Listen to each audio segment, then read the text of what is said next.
my name is D.Rogers. I'm from divaservant.com and this is the launch party for Stage Might Performers Interview Series. I can't tell you how thrilled I am to see you on the other side, and I can't tell you how thrilled I am to be bringing these interviews to you. Shut up and sit down.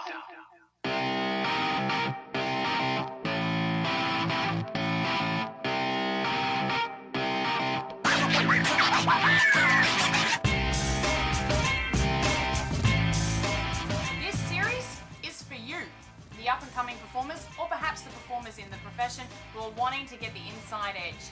I am interviewing performers who are currently working on stage and screen in Australia, internationally, and bringing them directly to you to get the insight you need to be the best performer you can be.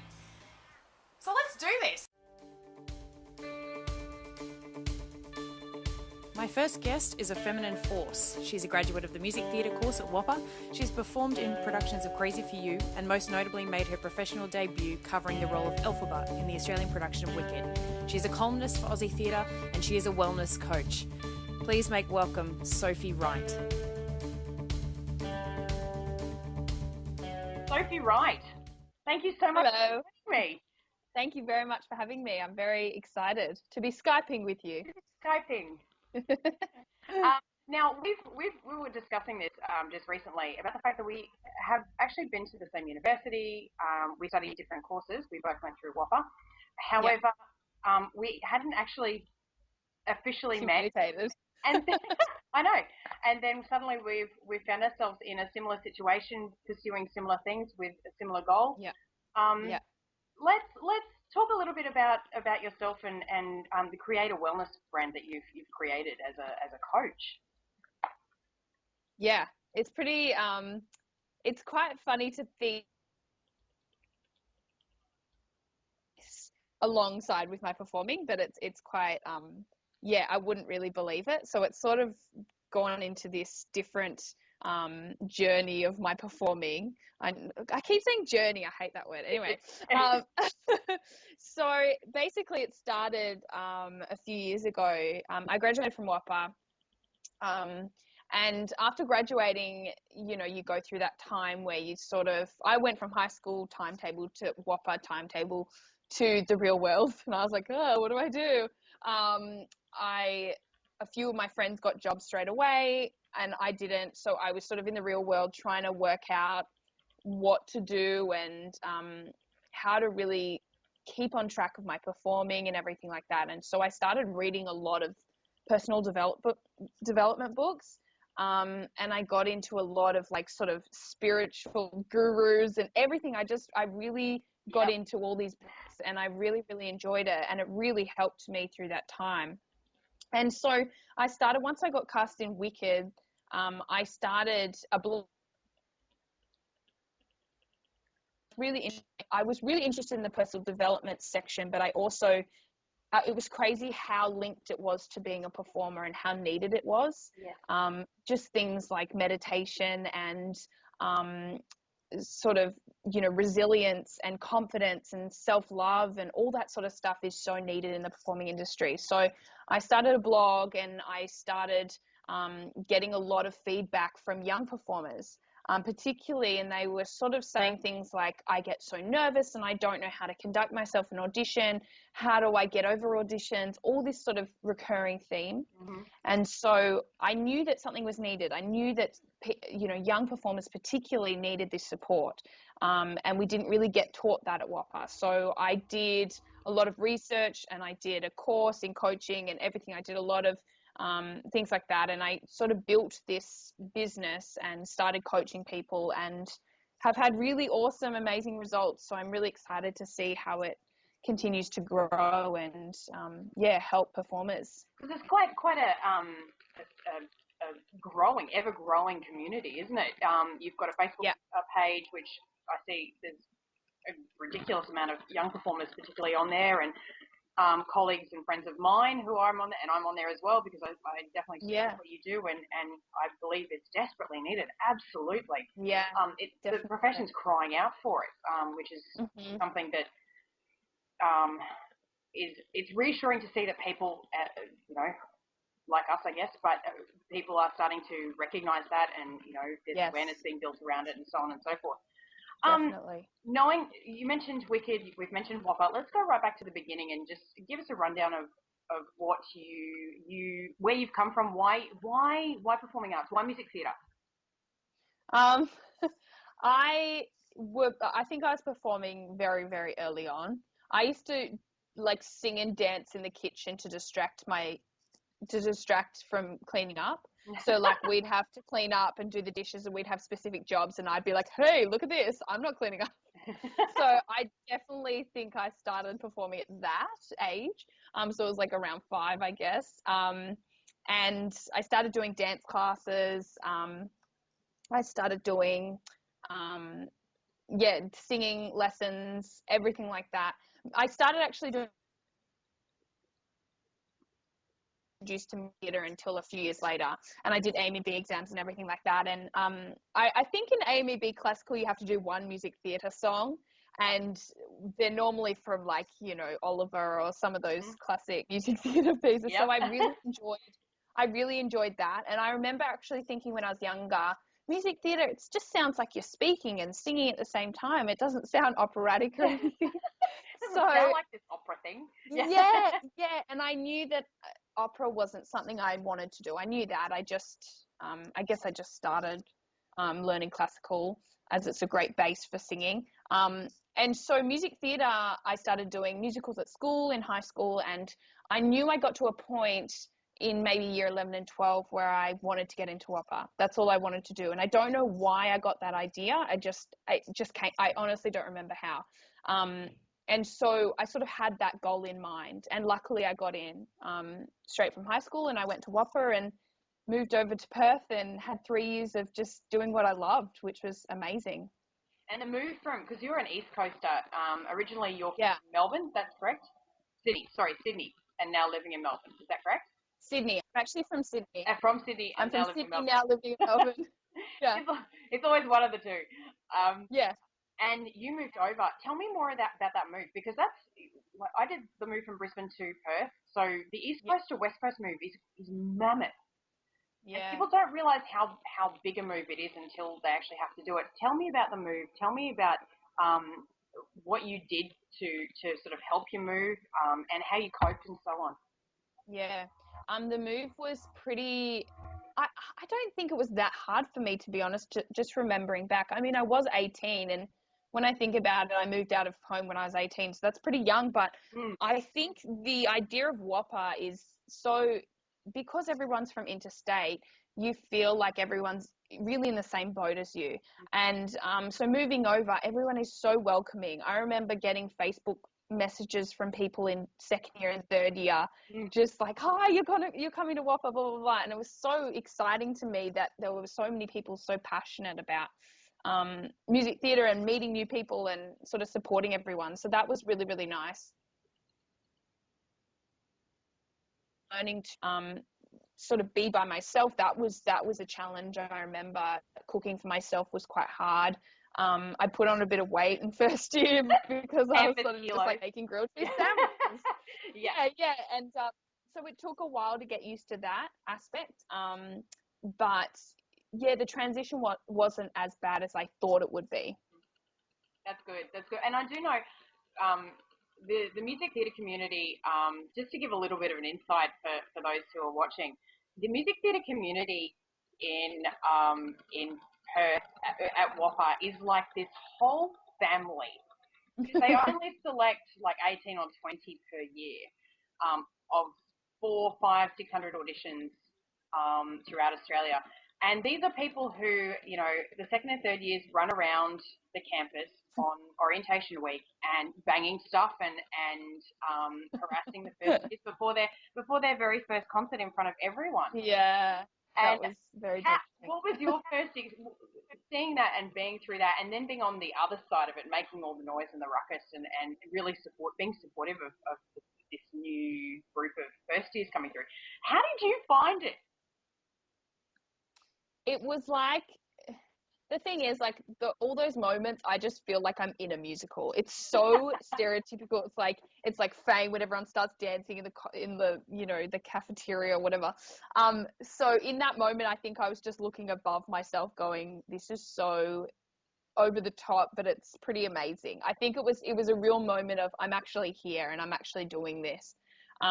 It was a bit nerve-wracking, but it was fun. It was almost just like it being a high school, going to a school carnival. Like, it was that sort of adrenaline. It wasn't really scary because everyone was just so lovely. So it was nerve-wracking, but it was fun nerves, I think. Yeah, that's cool.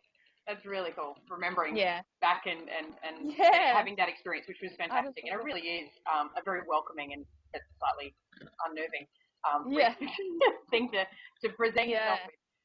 And being on the outside, like, I know from my point of view, from being on the outside and seeing this, I just remember being, because I went over for postgrad, but getting there and seeing all these people losing themselves over just, welcoming the first years. I was just like, man, I wish the classical department was like this. Yeah. We need to do something about this. The voices, love Ocha. The voice. Yeah. Anyway, so let's go forward. Let's go into you. Let's talk about Wicked, because Wicked is an incredible musical, and it's touring. I think this is the third season around Australia. Is that correct? Second or third? Yeah, it's finished. It's finished now, but I think it was the third. So the first tour was like 8 years ago or something, the Australian tour, and then they did an Asian tour, and then they did the Australian and a bit of Asia tour, which I did. Yes. And you were covering Alphabet, and then all of a sudden you went on. Yeah. Tell us a little about that, because that's amazing. Because Alphabet is a role, as a lot of us know, it's a mammoth thing, and it takes a lot of energy and stamina just to get through the whole role. Yeah. Tell us about it. Yeah. It's such an experience. I'm so grateful that my first show was Wicked, but not only that, getting to cover Alphabet and do that, I think that's been amazing. I'm so grateful for that. When I went on, I'd sort of done a few, I think we'd been to Auckland, so we'd done that whole season. I didn't go on. So we'd had sort of rehearsals each week. I was doing cover runs pretty much every week. And so the rehearsal period was great because I got to work on my stamina, and we'd start doing runs and things like that. So that was fantastic. I think I was doing, because they had two covers, but because we had an alternate, I was doing the cover run every week. So I would get a show of like a run of Alphabet every week, which was just amazing for me, stamina wise.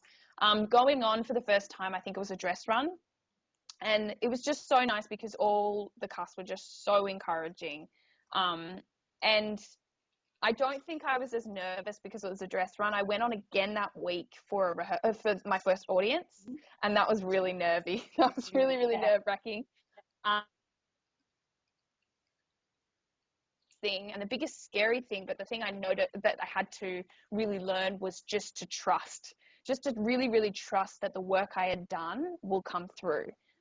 Especially doing something that big and being on stage for that long. Really, really being in the moment and trusting the moment and trusting everything and just letting it go was the scariest but the most rewarding thing for me. Absolutely. Yeah, absolutely.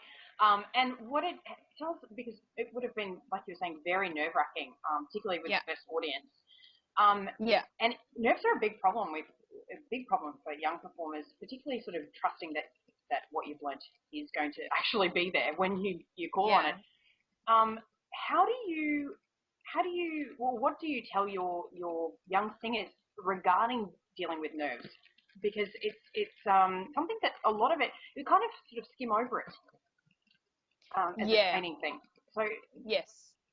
I think there's a few things. I really concentrate on meditation and breathing. I think that if you've got a good practice of a relaxation practice and something daily that of relaxation, you're able to be transported back to it quicker. And for me, meditation was the one thing that helped me doing in that whole process, slowing my breath down, because breath is the number one thing that goes, isn't it? It's like when we're nervous, it gets high, and it gets, especially for singers, it's the worst thing to go. Yeah, it's like, and everything shuts down. Yeah, exactly. And that's the one thing we neglect. And so I really concentrate on breathing. And so for me, like I went on mid-show for Alphabet as well. Oh, wow. And that, yeah, so you've got like a million people around you shoving cream makeup on, putting on mic pad, like that was insane. But all I did in that process was breathe. That's all I could do. I just concentrated on my breath. I slowed it down. And so I think that's my number one thing. As for nerves, it's also about redirecting the energy. So instead of thinking it as nervous energy, I always like to think it as excited energy, or just, adrenaline that you can use. And everyone says, use that nerves, but it's not until you can actually anchor yourself by doing meditation and grounding yourself. And actually you still have that adrenaline there, but once you've anchored it, you know where to use it and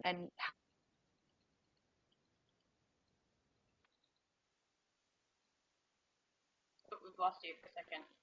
Oh, hello. just give us the end bit. Once you've grounded those, sorry. So once you've anchored those, done that anchoring, exercise or breathing, then you're able to control the nerves. You're able to actually use the nerves in a particular way, because you're still going to have them. They're not going to completely eradicate, but it allows you to just really stay in the moment, and really, go through that, especially being on stage pretty much the whole time. You can't think about what happened back then. You can't think about a line that you dropped, because you're not present. You will keep making mistakes.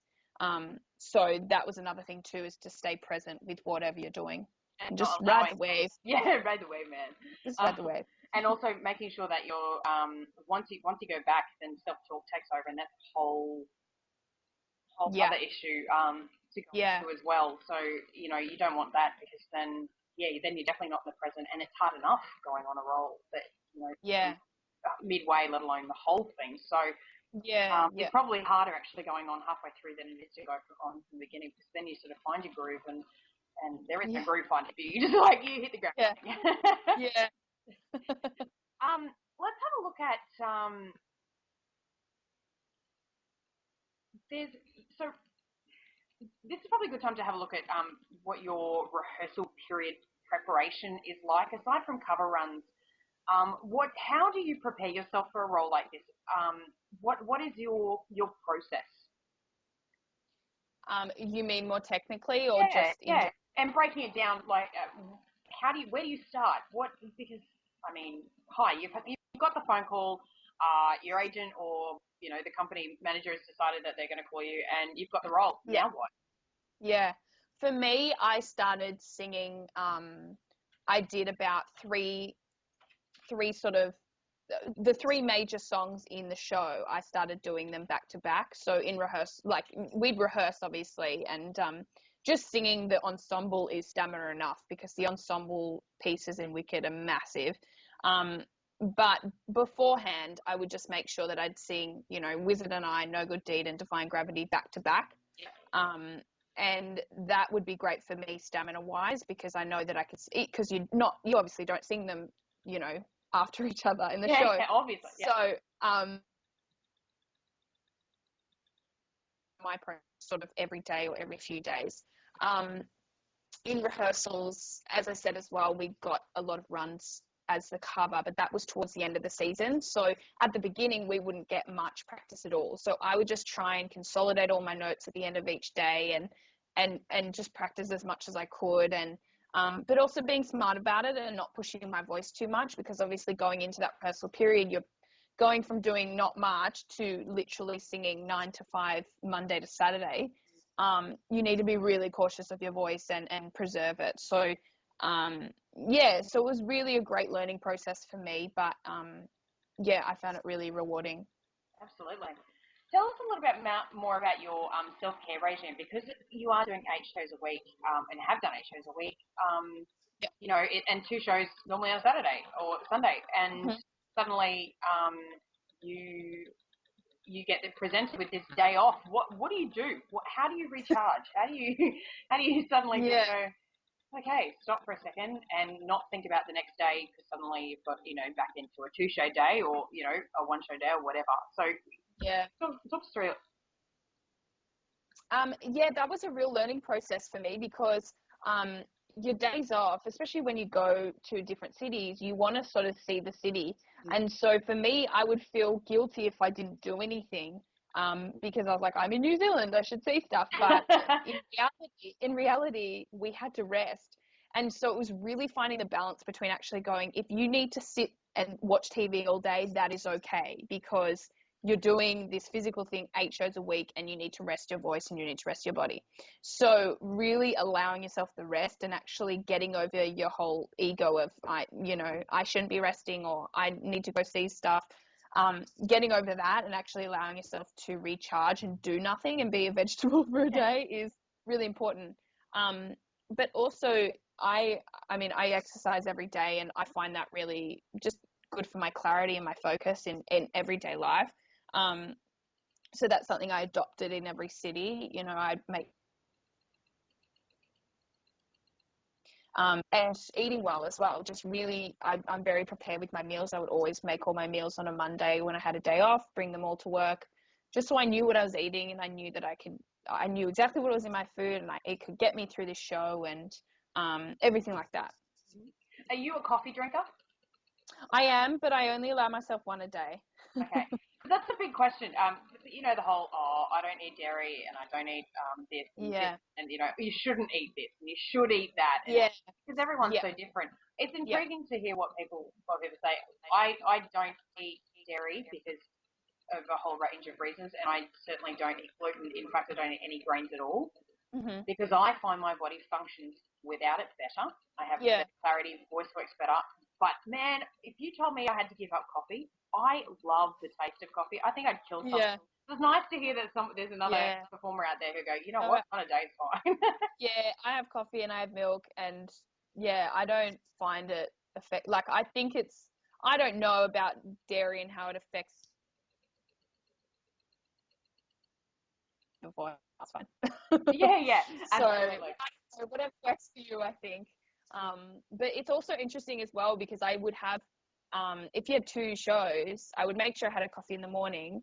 And then sometimes you have a coffee in between shows and then you remember and you're like, really, I shouldn't do that because you get home and you're sort of still wired. So, now I just make sure I have a coffee before 12. So.